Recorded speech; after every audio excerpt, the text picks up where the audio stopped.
Welcome back, everyone. Michael here with Offshore Citizen. Today I'm going to cover a little bit of a maybe misconception or clarification. It comes from some comments people were making a little bit of discussion in some of the comments on some of our other videos. And so I wanted to kind of clarify and elucidate the topic for you. And this is concerning Schengen visas and concerning travel, particularly residency permits. We're going to talk a little bit about the effects of things like the Maltese indefinite residency program, the golden visas in Cyprus, in Spain, in Greece, in Latvia, and some other different programs that might be useful for you for increasing your visa-free travel, and kind of like how this actually works in practice versus kind of the theory of how it works on paper. So before we dive into that, if you haven't already, please smash the subscribe button, nail the notification bell. Really appreciate your subscriptions. And if you're interested at all in help with these subjects of international structuring, international living, where to go, how to get set up, or help actually getting set up, please reach out to us. You can book a call with me at calendly.com/Michael-Rosmer, or you can check out our websites, offshorecitizen.net, offshorecapitalist.com, and you can send us a message through either of those. So what am I talking about here? Okay, so there's this big benefit. So for example, I think there's a lot of merit to the idea of going and buying a property in Portugal and getting a golden visa there, okay? How does this basically work? Well, I mean, I could go and buy a property for 350,000 euros or so. It could be a completely fully managed property where basically somebody else is taking care of the whole deal and they're guaranteeing me 5% rental yield. By the way, I don't get any more extra rental yield from that, but you know, basically they say, hey, listen, we're going to find the tenants, we're going to take care of them, we're going to pay the bills, we're going to replace them, we're going to whatever. We're just going to give you 5% return on your investment, and that's managed for 5 years. Not too bad, right? We'll see what the property prices are like in 5 years. Maybe they're up, maybe they're down, who knows, right? What you get out of that is by buying that property, you can now go and qualify for a golden visa, right? Golden visa allows you to have a Schengen visa, Schengen residency permit, with visiting only 7 days a year, okay? This is pretty good. On top of that, it leads to citizenship after about 6 years, right? Quite attractive. Now, you know, how much time that takes to do it, what happens with the laws in the meantime, yeah, you'll see. But pretty attractive. Now, one of the things that I often think is quite good about this, and this is true also of the D7 visa, it's any of the Schengen visas really, is that you're given an unlimited ability to spend time in the Schengen zone, okay? Now, in practice, or in reality, you really have an unlimited amount of time in the country that you're in, right? You're technically still limited to 90 days out of every 180 days in these other countries, right? And so some people will look at that and they'll say, oh boy, like, you know, I don't really have the freedom to be in the Schengen zone. Now, a couple different things about this.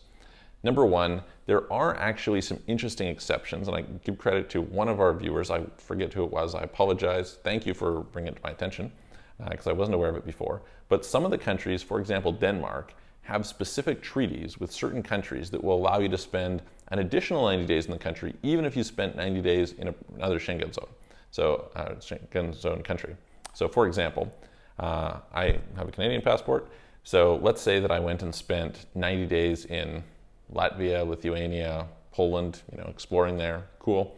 And so now I'm out of my 90 days, right? Now I, in theory, have to leave the Schengen zone and can't come back for another 90 days. But I can actually go to Denmark, and Denmark will allow me to be there for 90 days, regardless of how much time I've spent previously in the Schengen zone. And there's a few different countries that have this with particular countries. So it's not with all countries, but with particular countries. So that's quite useful, right? That being said, let's say that I have this Portuguese visa, right?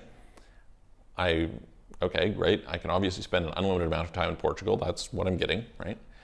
Now, I also have whatever my normal requirements are in the Schengen zone. And basically this will give me Schengen visa access. So I have, you know, 90 days typically. Let's say I want to go up to France or Spain, right?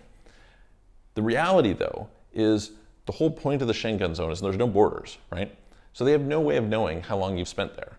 And this is like the key thing, because how are they going to know? They're going to look at your passport and they're going to say, you entered on April 4th. Okay, great, you entered April 4th. But you have a right to be in the Schengen zone all the time.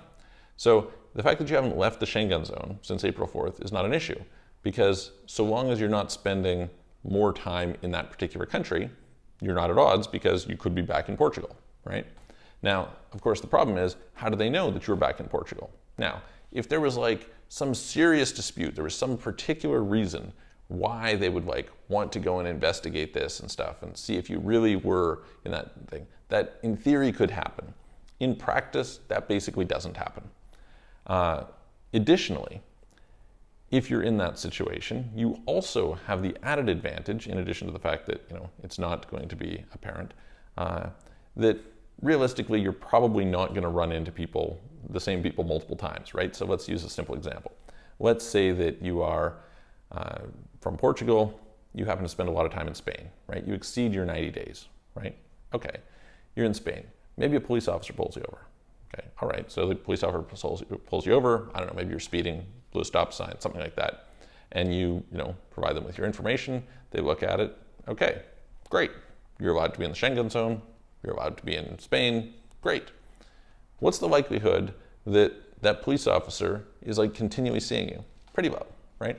So the clarification here is that there's an advantage, I think, in getting a Schengen residency permit because of the fact that it allows you to have access to the whole Schengen zone. Now, by the law, this does not necessarily mean that you're allowed to spend this unlimited amount of time elsewhere. So this is the Maltese indefinite residency is a good example of this, right? It's basically permanent residency. It, in theory, doesn't give you that time all over the Schengen zone. It only gives you that unlimited amount of time in Malta. But how are they going to know, right? And so long as that is the case, this affords you a much greater degree of freedom. So anyway, I hope that clarification just makes sense. You understand that, okay, I get it. It's technically this way, but in practice it's this way. And I think there's lots of things like this. I talk to people, and it goes both ways, by the way. What is on the book and the mechanics, both of these things are important.